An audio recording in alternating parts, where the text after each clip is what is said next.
Assalamualaikum warahmatullahi wabarakatuh. Alhamdulillah, wassalatu wassalamu ala Rasulillah Muhammad ibn Abdillah wa ala alihi wa sahbihi wa man wala. Subhanaka la ilma lana illa ma 'allamtana, innaka antal alimul hakim. Rabbi shrah li sadri wa yassir li amri wahlul 'uqdatan min lisani yafqahu qawli. Amma ba'du. Betapa kematian sesuatu yang pasti. Allah Subhanahu wa taala berfirman dalam Al-Qur'an. Kata Allah, fa'bud rabbaka hatta ya'tiyakal yaqin. Fa'bud rabbaka hatta ya'tiyakal yaqin. Sembahlah Allah Subhanahu wa taala Tuhanmu. Kamu sembah Allah Subhanahu wa taala hatta ya'tiyakal yaqin. Sampai kapan kita nih diminta buat nyembah Allah? Sampai kapan kita diminta buat ibadah? Kata Allah, hatta ya'tiyakal yaqin, sampai datang sesuatu yang pasti. Apa yang pasti? Ayil maut. Yang dimaksudkan dengan suatu yang pasti itu adalah mati. Karenanya siapapun kamu di atas muka bumi ini harus belajar, berusaha buat jadi hamba Allah Subhanahu wa taala yang taat. Mudah-mudahan Allah mudahkan. Amin ya rabbal alamin. Jadi orang hidup gak ada yang pasti, teman-teman. Gak ada yang pasti buat orang yang hidup. Ada yang mulai dari kecil sakit terus ada. Gak ada yang pasti hidup itu. Yang pasti ketika seseorang hidup hanya satu, namanya mati.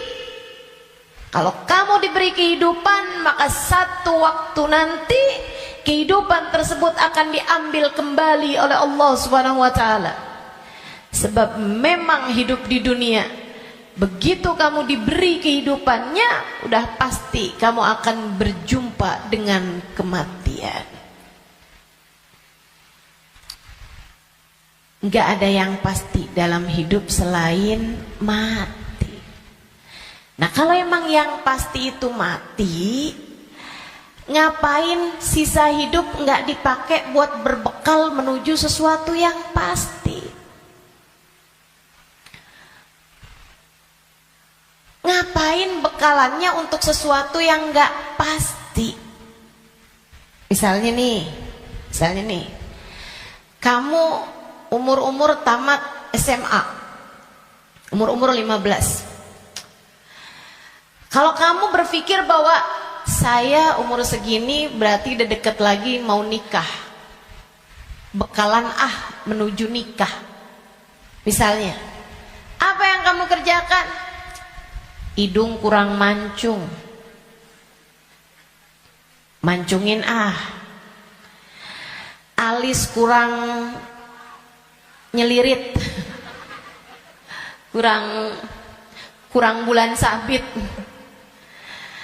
kamu sabitin alis kamu. Bibir kurang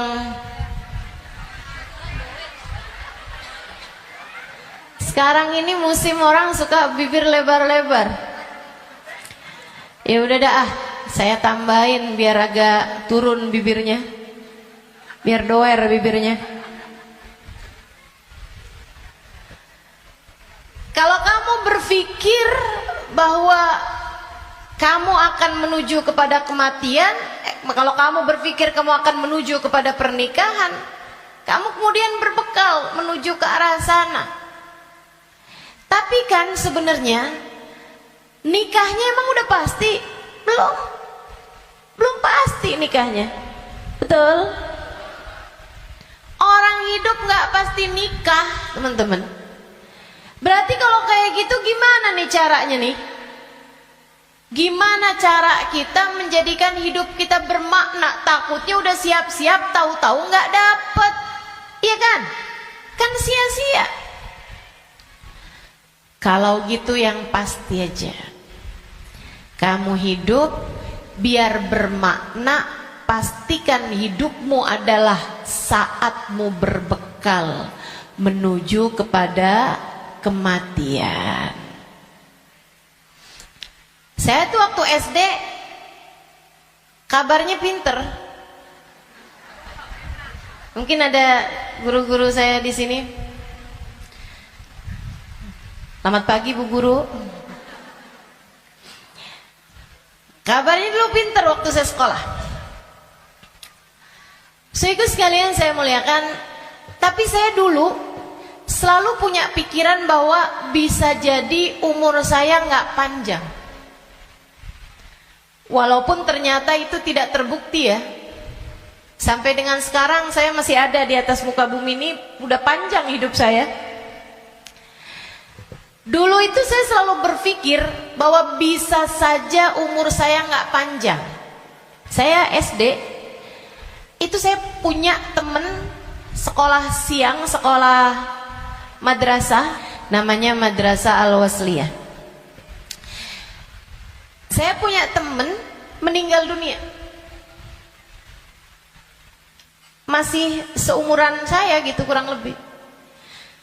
Sejak saat itu saya kayak selalu berpikir bahwa bisa jadi umur saya nggak panjang. Bisa saja saya juga meninggal dunia gitu. Akhirnya saya suka berpikir bahwa apa yang harus saya lakukan untuk menjadikan yang saya kerjakan bermanfaat kalau umur saya pendek. Akhirnya saya jadi mikir, kalau saya jadi dokter, umurnya harus panjang loh dokter itu. Karena sekolahnya lama. SMP, SMA, kan saya ceritanya SD. SMP, SMA, kuliah. Kuliahnya S1. Habis itu S2. Habis itu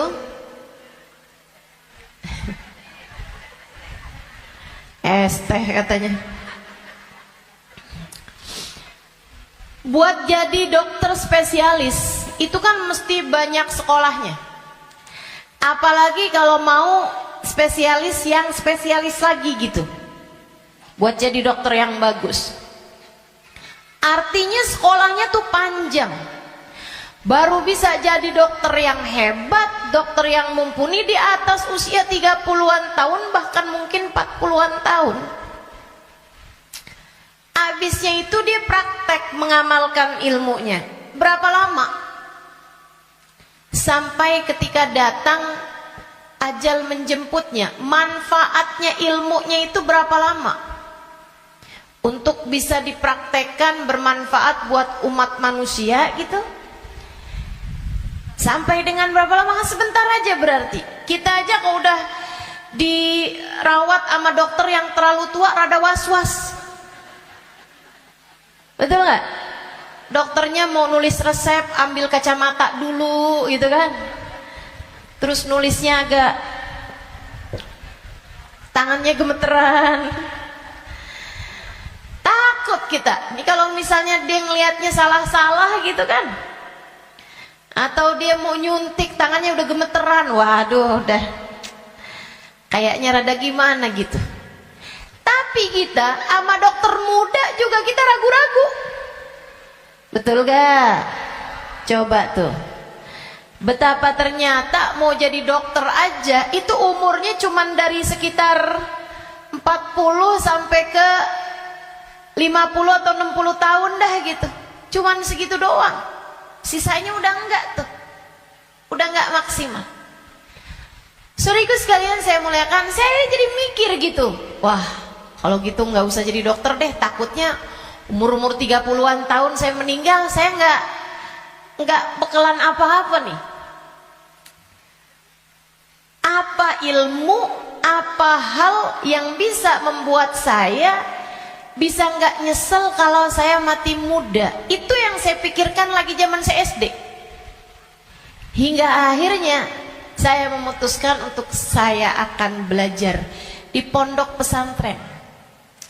Biar saya kenal sama agama Allah, biar saya ngerti caranya jadi hamba Allah, biar saya kenal sama baginda pemimpin agama saya, baginda Nabi besar Muhammad, biar saya bisa dekat dengannya, hingga semoga begitu saya meninggal dunia saya dapat berjumpa dan bertemu dengannya. Itu harapan saya. Akhirnya saya belajar di pondok-pondok pesantren, terus belajar, terus belajar, terus belajar. Saudaraku sekalian yang saya muliakan, alhamdulillah saya rasakan ilmu saya udah bermanfaat dari sejak usia 20 tahun. Saya udah mulai mengajar dari usia 20 tahun. Dan saya mengajarnya dalam bahasa Arab di kota Tarim, Hadramaut, Yaman. Saudaraku sekalian saya muliakan, pada akhirnya kehidupan mengajarkan kita bahwa jangan mau memperjuangkan sesuatu yang tidak kamu bawa mati. Begitu saya belajar lama, saya jadi ngerti bahwa ternyata bahkan bekalan menuju kematian itu bukan ilmu yang banyak, bukan. Akan tetapi hati yang tersambung dengan Allah penciptanya. Ruh. Sebab hulikatir ruhu lil abad. Ruh itu ketika diciptakan, ia diciptakan untuk selamanya. Ruh kamu ini teman-teman sekalian, ini yang akan kamu bawa mati. Hati kamu itu adalah ruh kamu, rasa kamu, ini yang akan kamu bawa mati. Kalau badan ini nggak akan kamu bawa mati. Begitu kamu mati udah tuh nggak ada lagi urusan sama badan. Badan kamu bisa dimakan merayap-rayap tanah dan habis. Bibir kamu yang selalu kamu lipstikin, wajah kamu yang selalu kamu bedakin, mata kamu yang selalu kamu celain, pakaiin celak, kuku-kuku kamu yang selalu kamu potong setiap kali ia memanjang, badan kamu yang selalu kamu rawat, kamu kasih makan, kamu bersihkan.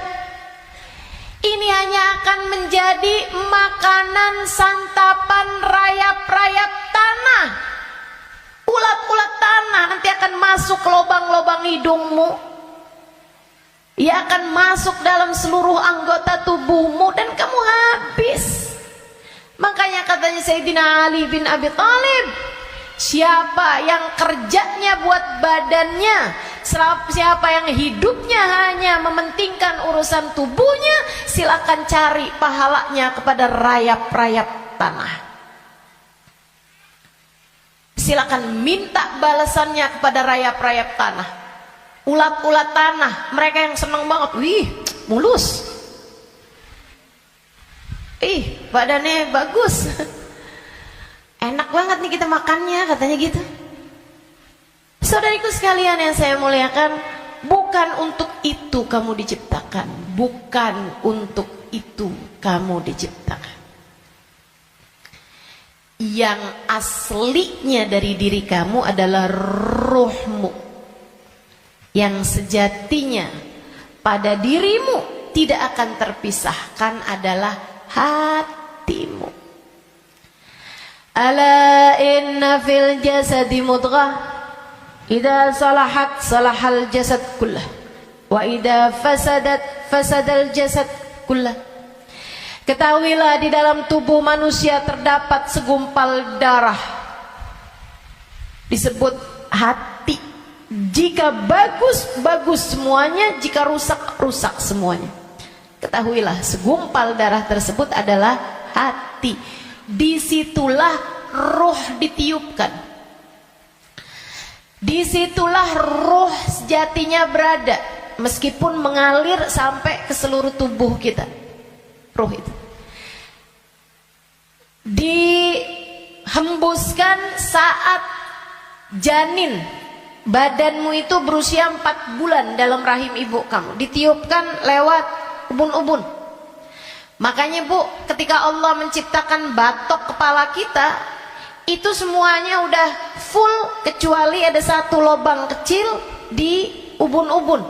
Makanya kalau anak bayi ubun-ubunnya masih lembut, tulangnya belum keras, karena asalnya memang bolong. Kenapa Allah bolongin? Buat niupnya ruh, ditiupkannya ruh saat usia 4 bulan tuh dari situ. Rohnya dimasukin, ditiupkan oleh malaikatnya Allah Subhanahu wa taala.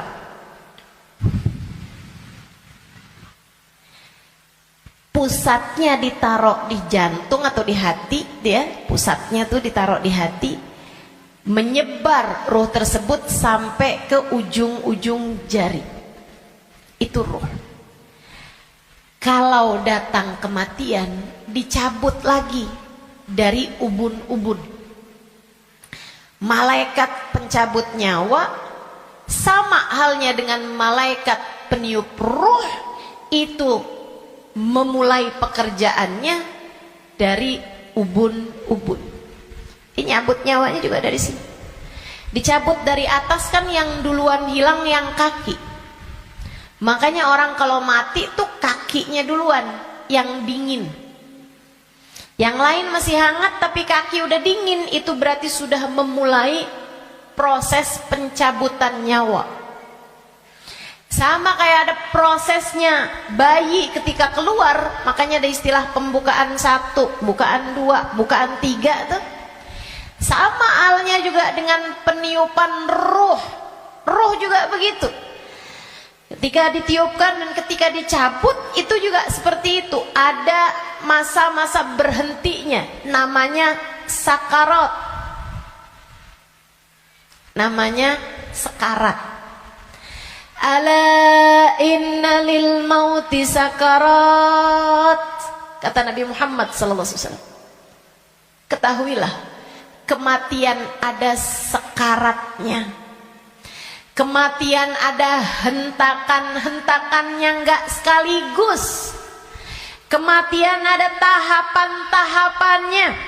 Ditarik sampai ke lutut. Jadi yang dingin duluan, yang enggak ada ruhnya duluan kakinya. Tarik lagi sampai ke pusar. Pusar kita nih. Tarik lagi sampai ke ulu hati. Banyak orang yang kalau orang tersebut dimurka Allah Subhanahu wa taala, malaikat maut mencabut nyawanya dengan main-main. Dimain-mainin rohnya. Padahal sakitnya setengah mati. Kata Sayyidina Ali bin Abi Thalib, la darba bisayf 30 darbah ahab ilayya min sakrah min sakaratil maut. Badan saya dicacah-cacah pedang 30 kali cacahan pedang lebih saya sukai daripada 1 sakaratul maut. Sakit setengah mati. Buat orang yang suka main-main dalam hidupnya, ada banyak di antara mereka yang ketika ajal datang menjemputnya, malaikat maut memain-mainkan saat pencabutan nyawa. Sakitnya luar biasa. Tapi ada banyak juga hamba-hamba Allah yang hidupnya santun, yang hidupnya berakhlak pada Allah, nggak pernah main-main dalam hidupnya. Allah pun memudahkan saatnya sakaratul maut.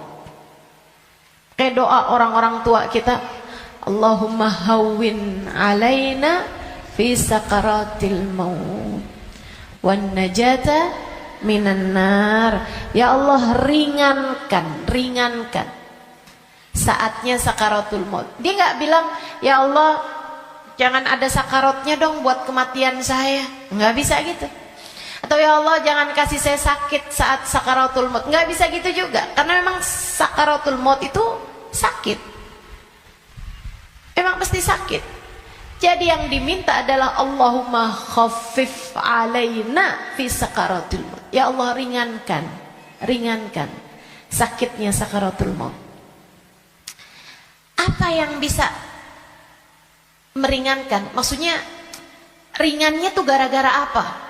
Kalau kamu tanya sama saya, Ustazah, ringannya sakaratul maut tuh gara-gara apa? Saudaraku sekalian, sesuatu itu sakit bisa jadi ringan itu karena dua hal. Satu, karena memang sakitnya itu levelnya jadi ringan. Kan begitu? Sakit kan ada level-levelnya. Memang Allah jadikan sakitnya itu ringan, jadi berkurang sakitnya. Itu banyak yang seperti itu, sehingga sakaratul mautnya kayak nggak sakarat gitu, karena sama sekali nggak kesakitan. Ada yang begitu, memang diringankan Allah Subhanahu Wa Taala. Level sakitnya memang diturunkan oleh Allah Subhanahu Wa Taala, semacam itu. Atau yang kedua, Allah alihkan fokusnya sehingga dia jadi kayak nggak berasa sakaratul maut, karena Allah memalingkan fokusnya bukan kepada sakitnya, tapi kepada sesuatu yang lain. Apa? Allah palingkannya dengan apa?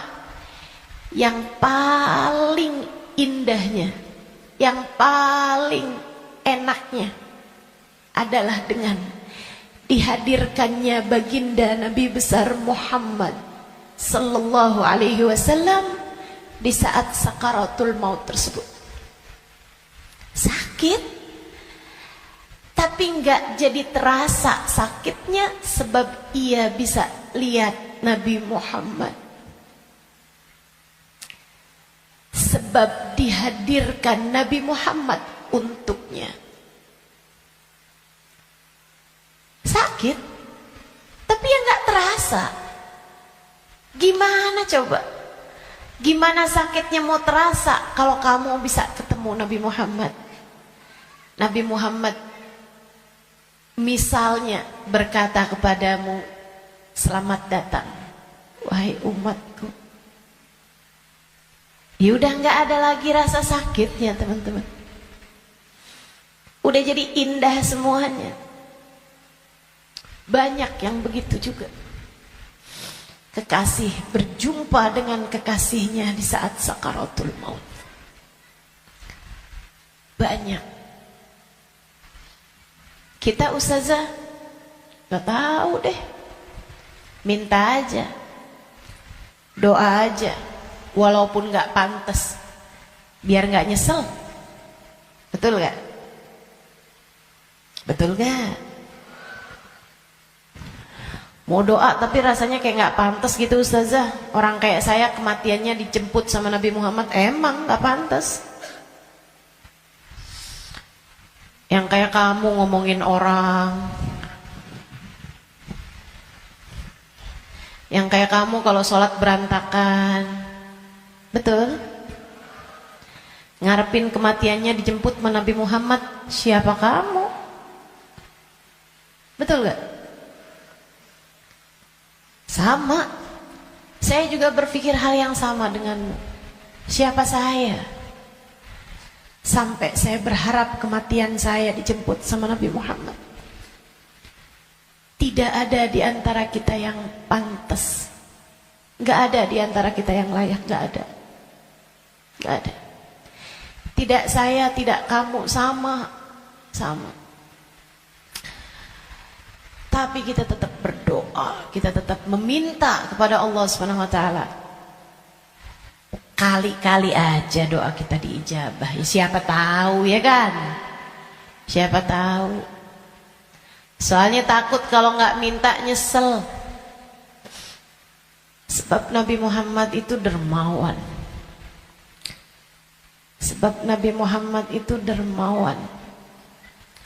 Kadang-kadang orang kalau dermawan itu kita nggak bisa kira. Tahu-tahu memberi lebih dari yang kita minta. Itu sakaratul maut. Nanti habis cabut tuh dari pusar sampai ke dada.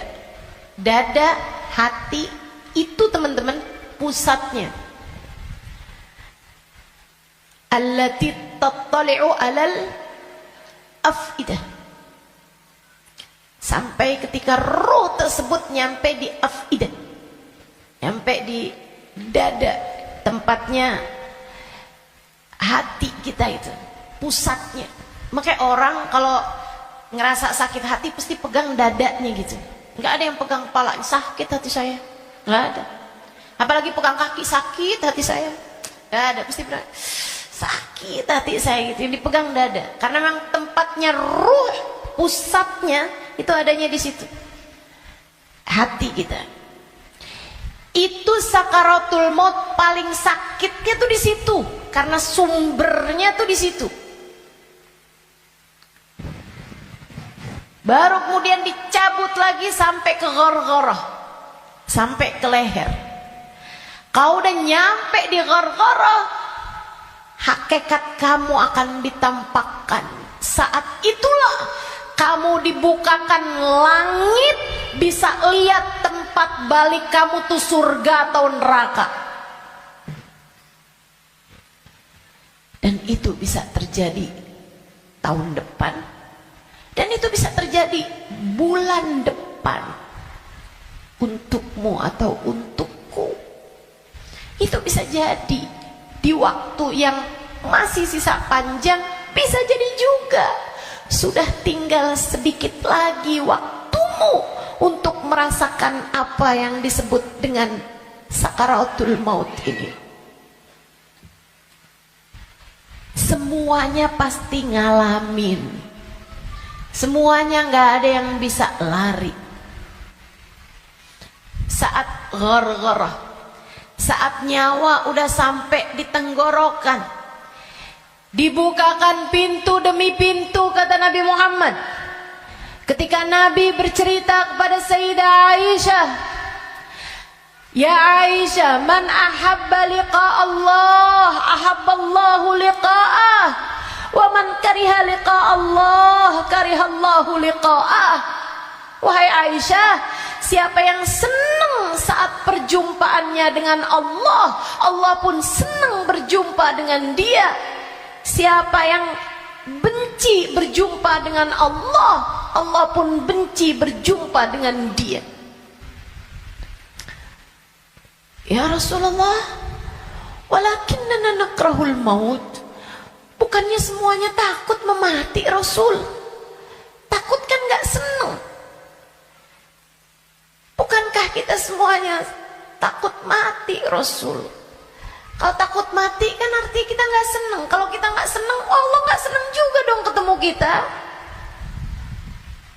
Gak gitu Aisyah. Tapi nanti saat ghargharah, saat nyawa sudah di tenggorokan, Allah akan bukakan langit-langit dan Allah akan perlihatkan tempat kembali bagi roh seseorang. Rohnya itu baliknya kemana? Siapa yang ketika dibukakan langit-langit tahu tempat kembalinya adalah neraka, dia pun takut ketemu sama Allah, dia benci berjumpa dengan Allah, Allah pun benci berjumpa dengannya, walaupun dia bunuh diri sekalipun. Dia bunuh diri nih, pengen mati kan orang bunuh diri. Tapi begitu ruhnya sampai di tenggorokan, begitu dia lihat tempat kembalinya adalah neraka, dia pun takut, kepengen gak jadi bunuh diri. Dia pun pengen balik hidup lagi. Karena dia lihat ternyata tempat kembalinya adalah neraka yang sangat menakutkan. Dia benci berjumpa dengan Allah, Allah pun benci berjumpa dengannya. Sebaliknya, orang mukmin, orang yang tawadhu, orang yang hidupnya buat nyari Allah, walaupun sebenarnya takut, walaupun sebenarnya ngeri, tapi saat langit dibuka, dia diperlihatkan bahwa tempat kembalinya adalah surga. Dia pun rindu, dia pun ingin, dia pun cinta untuk berjumpa dengan Allah. Dia pun bahagia, dia sukacita berjumpa dengan Allah. Allah pun sukacita berjumpa dengannya. Allah pun suka untuk berjumpa dengannya. Nih, saat ghargharah ini Allah cerita dalam Al-Quran di surat Al-Mu'minun,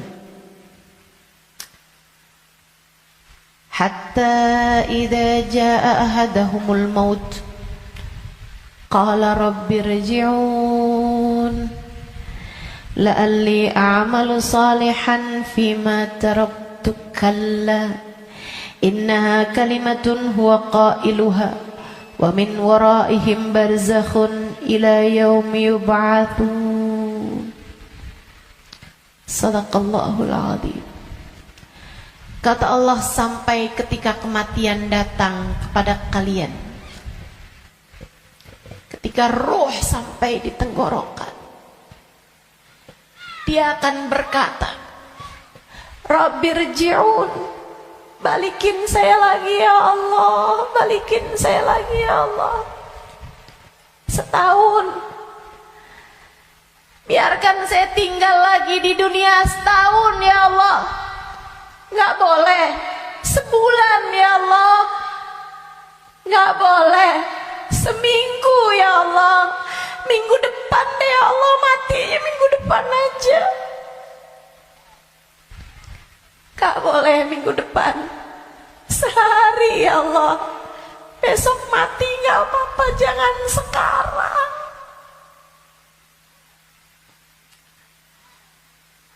Gak boleh sejam ya Allah, sejam.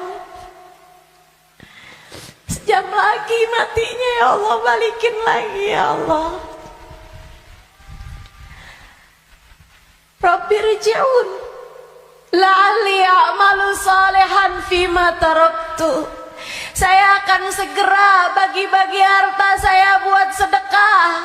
Saya akan segera sholawatan kepada Nabi Muhammad. Saya bakal segera baca Al-Quran. Saya bakal segera sholat. Saya mau minta maaf sama orang-orang.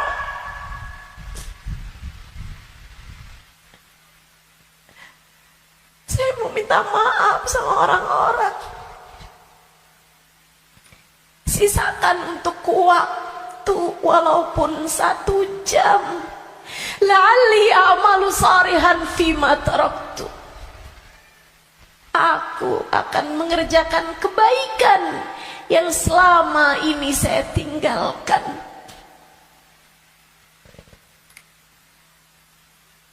Apa jawab Allah? Kalla innaha kalimatun huwa qailuha. Enggak ada. Sekarang kalimatmu itu hanya jadi omong kosong belaka. Enggak ada ceritanya kamu dikabulkan. Waktunya sudah habis. Game over. End. Udah habis. Kamu gak punya nyawa cadangan. Kamu gak punya hidup simpanan. Kamu tidak sedang dalam masa percobaan. Begitu kamu masuk usia balik, semua sudah mulai tercatat untukmu.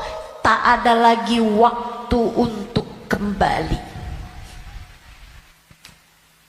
Innaha kalimatun huwa qailuha. Itu hanya sekedar kalimat disampaikan begitu aja. Kamu minta balik, enggak ada ceritanya. Wa min waraihim barzakhun ila yaumi yub'atsun. Sekarang waktunya kamu hidup di alam barzakh sampai hari kiamat datang. Dah tuh. nggak bisa balik lagi. Makanya serem sama kematian teman-teman, karena dekat. Aqrab ghaib yuntadhar, kata Nabi Muhammad. Perkara gaib yang paling dekat sama kita kematian. Si ini meninggal, si itu meninggal, si itu meninggal, si itu meninggal. Semua meninggal. Maka sebagaimana kamu melihat satu hari ada jenazah diangkut, satu waktu jenazah kamu yang diangkut. Sebagaimana kamu lihat ada nama seseorang, kamu dengar nama seseorang diumumkan di masjid, satu waktu namamu yang akan diumumkan di masjid. Kamu lihat satu hari ada nama seseorang muncul dengan ucapan berbelasungkawa, turut berduka cita, yang ada di Instastory orang-orang, satu waktu nama kamu yang akan ditulis di situ. Sebagaimana ada broadcast di grup-grup WhatsApp yang menuliskan nama-nama orang dengan ucapan meninggal dunia, satu waktu akan ada namamu yang ada di situ. Inna lillahi wa inna ilaihi rojiun. Turut berduka cita atas meninggalnya Halimah binti Utsman dan Idrus. Akan ada waktunya. Semua akan ada waktunya. Semua akan ada gilirannya. Pasti tanpa terkecuali. Kamu akan datang giliranmu, pasti tanpa terkecuali. Kamu bakal mati, Bu. Kamu akan mati, Dek. Kamu bakal mati, Nak. Pasti. Masalahnya tinggal, akankah Allah berkenan menerimamu? Saya tuh dulu suka liatin tulisan kalau ada orang meninggal dunia, semoga rohnya diterima di sisi Allah. Saya suka mikir gitu, ya masa ditolak? Ya diterima lah. Fakta membuktikan. Kita nggak pernah lihat ada orang habis meninggal dunia terus balik lagi. Lah, bukannya kamu seminggu yang lalu meninggal? Oh, nggak diterima? Pernah? Nggak pernah. Ya saya suka pikir gitu. Jadi terima lah. Masa mau ditolak? Orang meninggal mau meninggal gitu. Tapi sesudah saya belajar, itu waktu saya kecil mikirnya begitu.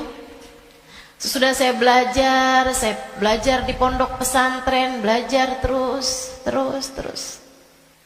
Saya jadi paham betapa berartinya ucapan itu. Sebab kamu, saya, ketika meninggal dunia akan menjadi salah satu dari dua kelompok orang. Ada yang ruhnya diterima di sisi Allah dengan penuh keridhaan.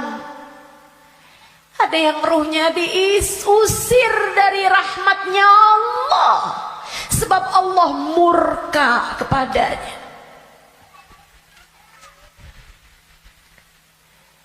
Kalau waktu hidup kayak gini nih, kamu lagi punya perlu, kamu datang ke rumah saudaramu, ditolak dari yang satu, bisa kamu datang ke tempat saudaramu yang lain.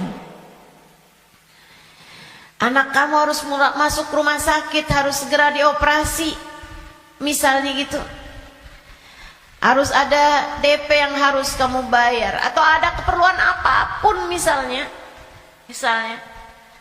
Kamu bisa datang ke tempat saudaramu, dia nggak bukain pintu, kamu bisa datang ke tempat yang lain. Dia nggak ngasih, kamu bisa datang ke tempat yang lain. Kamu misalnya mau bikin kopi, gulanya nggak ada, misalnya gitu, kamu bisa datang ke tempat saudara kamu, sebelah kamu, tetangga kamu, nggak dikasih, nggak dibukain pintu, atau dia bilang nggak ada misalnya, bisa lagi ke tempat saudaranya, tempat sebelahnya. Orang hidup ini andai ditolak dari yang satu, kita masih punya pilihan pilihan tempat yang lain. Seapa-apanya masih ada pilihan tempat yang lain. Tapi kalau kamu meninggal dunia, kamu hanya akan menjadi wa inna ilaihi raji'un, hanya akan kembali kepada Allah Subhanahu wa taala. Kalau pintu rahmatnya Allah tertutup darimu, kalau kamu diusir dari kasih sayang Allah Subhanahu wa taala, Allah tidak berkenan menerimamu, kemana kiranya kamu akan pergi? Terusir dari pintu rahmatnya Allah, kamu mau kemana? Bu, Kak, Dek, Nak, saya sampaikan ini dengan sungguh-sungguh. Jangan pernah mau main-main dalam hidupmu. Jangan main-main sama hidup. Sebab selama kamu hidup, kematian masih akan membayangi. Dan begitu datang kematian sementara Allah belum ridho kepadamu, sangat mungkin ruhmu tidak diterima Allah, hingga Allah pun mengusirmu dari pintu rahmatnya, dan kamu dikembalikan kepada lembah kemurkaannya.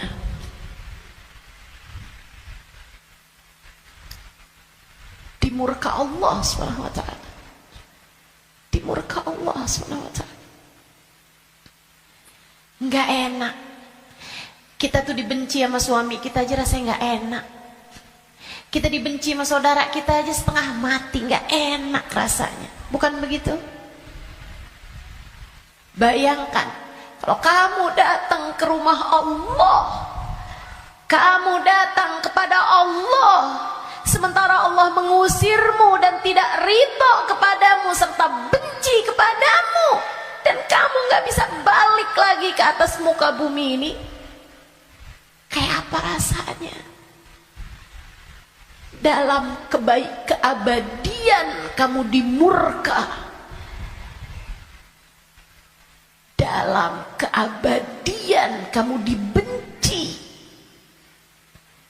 dalam keabadian kamu tersiksa.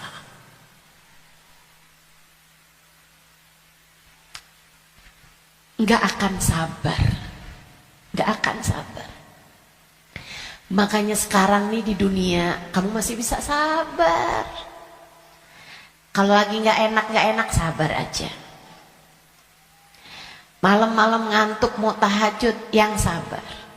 Bangun tahajud, yang sabar. Biar nanti kamu gak ketemu waktu dimana kamu tidak akan sabar menghadapinya. Kamu gak akan kuat ngadepinnya. Sekarang kamu kuat. Buat puasa kamu kuat, buat baca Quran kamu kuat, buat hadir majelis taklim kamu kuat, buat baca maulid kamu kuat, buat berbuat baik pada orang tua kamu kuat, buat berbuat baik sama suami kamu kuat, buat doain anak-anak kamu kuat, buat ngurusin rumah kamu kuat, buat ngerjain kebaikan-kebaikan kamu kuat. Maka kerjakan apa yang kamu kuat untuk menghindarkan diri dari sesuatu yang kamu gak bakal kuat. Bertahanlah terus. Bertahanlah untuk tetap menjadi solehah. Yang sabar jadi solehah. Tetaplah jadi hamba Allah yang solehah. Gak kuat nih saya, enggak, kamu kuat, kamu kuat. Saya gak kuat lagi Ustazah ngadepin suami kayak begitu. Kuat, kamu kuat. Saya gak kuat lagi Ustazah ngadepin orang tua saya nih Ustazah. Kuat, kamu kuat. Gak kuat lagi saya ngadepin anak-anak saya Ustazah. Kamu kuat, kamu kuat. Kamu kuat. Saya gak kuat puasa, kuat, kuat. Saya gak kuat tahajud, kuat. Kuat. Saya nggak kuat baca zikir habis duhur, habis subuh ke isyraq. Kuat. Saya nggak kuat baca ratib malam-malam hari, ngantuk saya. Kuat. Kamu kuat ngerjain itu semua. Saya nggak kuat ustazah buat berbuat baik sama semua orang. Saya pengen marah aja semuanya. Enggak, kamu kuat. Jangan marah-marah, jangan marah-marah. Kamu kuat, teman-teman saya sekalian. Yang nggak kuat kalau kamu mati dan kamu terusir dari rahmatnya. Yang kamu nggak kuat kalau sampai di dalam kubur ruhmu disiksa, kamu nggak akan kuat. Yang nggak kuat kalau kamu datang malaikat yang menanyai dalam kuburan dan kamu nggak bisa jawabnya, hingga kemudian malaikat tersebut mulai menyiksamu, kamu nggak akan kuat. Sisanya di dunia ini kamu kuat. Saya dijahatin terus sama tetangga saya nggak kuat lagi. Kamu kuat. Saya ditinggalin sama teman-teman saya nggak kuat. Percaya saya, kamu kuat. Saya sakit ustazah, saya udah nggak kuat lagi. Kuat. Yang kamu nggak kuat kalau kamu sampai diusir dari rahmatnya Allah. Yang kamu nggak kuat kalau ruhmu keluar, dan bisa jadi itu bulan depan, bisa jadi itu minggu depan. Saat ruhmu keluar dan kamu ngelihat tempat kembalimu adalah neraka, kamu nggak akan kuat.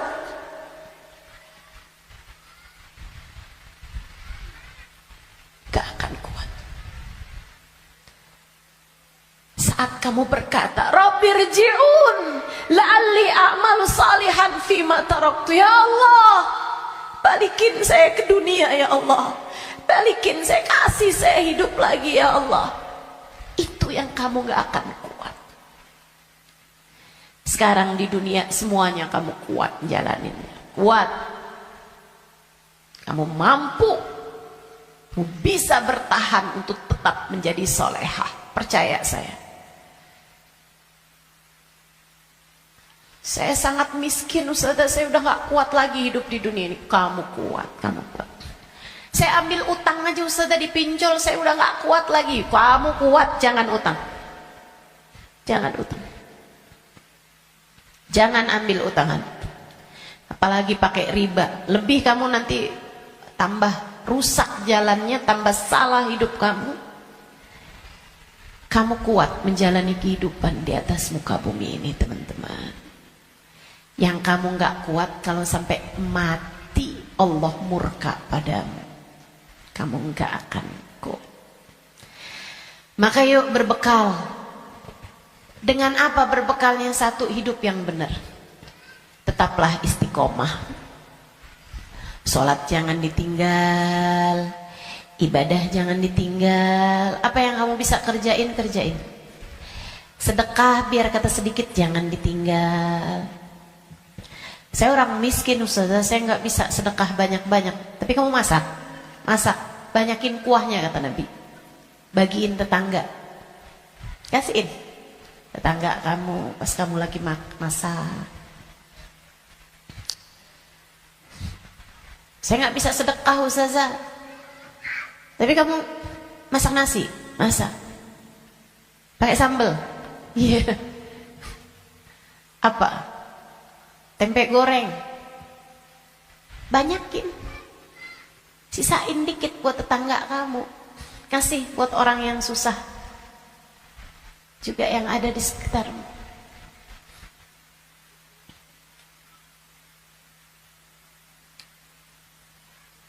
Itu pesan Nabi kita Muhammad SAW.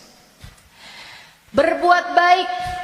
Saya nggak bisa ustazah, saya nggak ada sesuatu yang bisa saya sedekahkan. Senyum bisa bukan? Kamu punya bibir? Ya punya sih ustazah. Ya udah senyum aja kalau gitu. Ketemu orang, bisa nyenengin orang, apa kabar? Sehat? Atau Saat kamu bangun di waktu malam, kamu angkat tanganmu, kemudian kamu bilang, ya Allah, sayangi tetangga-tetangga saya ya Allah, sayangi teman-teman saya ya Allah, ampuni dosa-dosa mereka ya Allah, orang di kampung saya ya Allah, ampuni dosa-dosanya ya Allah. Sedekah kamu buat mereka, kebaikan kamu buat mereka. Berbuat baik semampu yang kamu bisa, sebisa yang kamu mampu. Apaan aja, apaan aja. Bahkan sekedar kalimat pujian buat suami kamu. Alhamdulillah kamu sehat, saya senang kalau kamu udah sehat. Kata-kata yang enak gitu.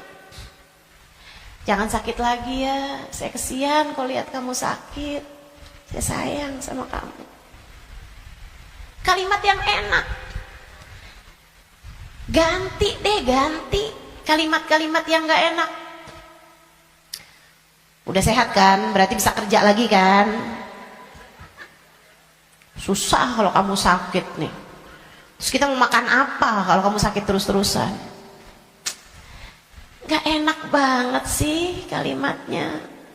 Kamu bakal mati, maka pilihlah kalimat yang gak jadi penyesalan bagimu sesudah kematianmu. Yang bagus ngomongnya, yang bagus. Jangan sakiti hati orang. Iya Kak, Bu, Dek, ucapanmu kepada orang tuamu nak, yang bagus, yang bagus. Mama yang sehat ya Ma, mama yang sehat. Enggak kok, mama nggak pernah ngerepotin. Saya seneng ada mama. Tetaplah sehat Ma, tetaplah kuat Ma. Yang bagus ngomongnya. Nanti nyesel kalau kamu yang pergi atau mamahmu yang pergi.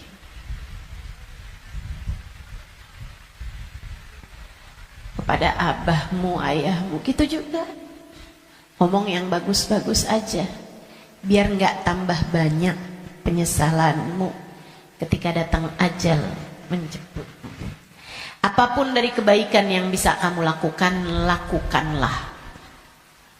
Udah nggak usah kayak mikir-mikir, saya mau pakai kerudungan kapan ya?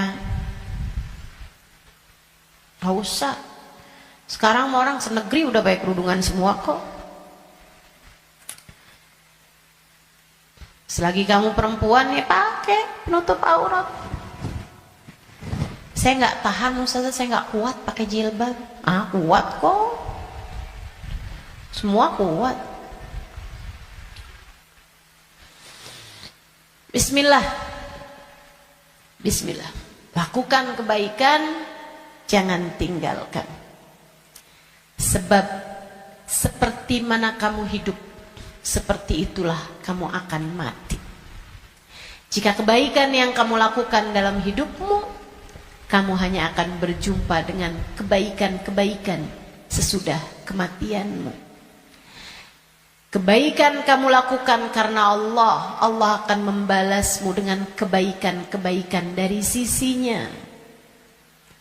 Dan itu akan sangat menyenangkan. Kama ta'ish tamut. Sebagaimana kamu hidup, seperti itu pula lah kamu akan mati. Maka tetaplah istiqomah di jalan Allah. Itu bekal utama. Bekal keduanya, selalulah berdoa, selalulah meminta kepada Allah agar dikaruniai husnul khatimah. Sering-sering minta, ya muqallibal qulub, tsabbit qalbi ala dinik. Wahai zat yang membolak-balikan hati, tetapkanlah hati kami berada dalam keimanan kepadamu. Selalulah berdoa, Rabbana la tuzigh qulubana ba'da idh hadaitana wa hab lana min ladunka rahmatan innaka antal wahhab. Ya Allah, jangan pernah kau cabut hidayah iman yang telah kau anugerahkan kepadaku. Anugerahkanlah pula untuk kami rahmatmu. Sesungguhnya engkau adalah zat yang maha memberi. Selalulah berdoa, Ya Allah biha, Ya Allah biha, Ya Allah bihusnil khatimah, Ya Allah biha, Ya Allah biha, Ya Allah bihusnil khatimah. Ya Allah, aku mohon padamu, Ya Allah, aku minta padamu husnul khatimah, Ya Allah, akhir kehidupan yang baik, kematian dengan membawa iman, kematian sedangkan kau berkenan menerima kami, Ya Allah. Terus doa, terus minta sama Allah. Sebab la yarudul qada illa doa. Tidak ada yang dapat menolak takdir buruk selain doa. Doa terus, doa terus, doa terus. Kalau ada waktunya doa tuh, kayak lagi majelis, kemudian silakan berdoa, silakan sampaikan hajatmu. Habis sholat, jangan dulu langsung bangun, sebelum kamu berzikir kemudian berdoa, kan begitu. Nah kalau doa jangan minta dunia mulu teman-teman. Kalau semua doa mau minta dunia, habis dunianya selesai kamu bawa apa? Kamu punya apa? Minta juga. Urusan akhirat malah justru jauh lebih penting daripada meminta urusan dunia yang akan kamu tinggalkan begitu kamu mati. Jangan kalau doa yang diminta duit lagi, duit lagi.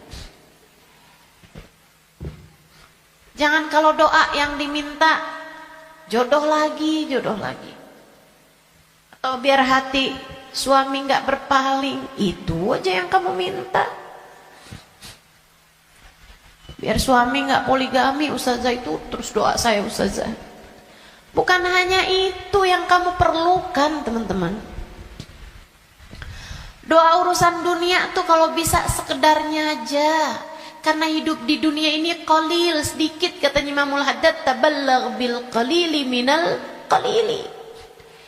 Bekelan dunia ini sedikit aja lah, karena dunianya itu emang sedikit. Dikit lagi juga mati. Kalau doa itu yang kiranya kamu gak nyesel begitu kamu masuk ke dalam alam kubur. Doanya minta apa? Minta husnul khotimah. Doa minta Allah ridha, minta biar Allah selamatkan, minta biar Allah bahagiakan kalau kamu ada di dalam kuburan, minta biar Allah bahagiakan ketika nanti kamu di padang mahsyar. Jadi begitu ajal datang menjemputmu, kamu masih punya simpenan dari doa-doa yang belum diijabah Allah SWT, yang belum kamu rasakan ijabahnya. Begitu kamu mati, kamu udah punya simpenan doa buat mahsyar. Begitu kamu mati, kamu udah punya simpenan doa buat kubur. Begitu kamu mati, kamu udah punya simpenan doa buat kiamat.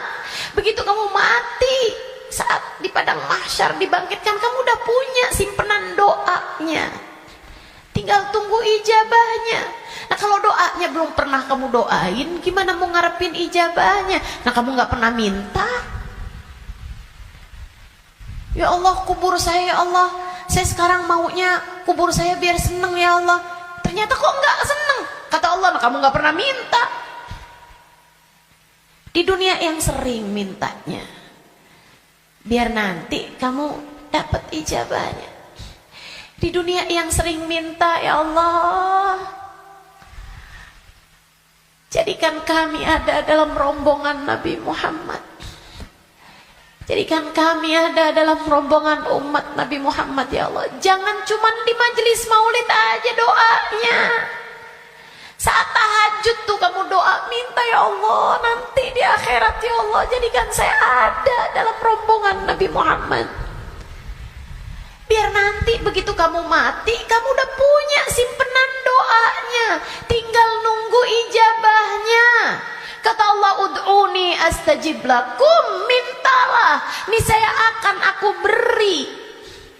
Jadi di akhirat kamu tinggal nungguin saat doamu diijabah. Sebab kalau kamu mintanya nanti gitu kan di akhirat, ya itu tadi kata Allah, innaha kalimatun huwa qailuha. Kalimatmu tuh gak ada artinya lagi, gak ada maknanya lagi. Sebab akhirat bukanlah tempat berbuat. Dunia nih tempatnya berbuat. Akhirat hanyalah tempat untuk dibalas. Kalau saatmu di dunia kamu hanya minta dunia, apa yang kamu persiapkan buat sesudah kematianmu?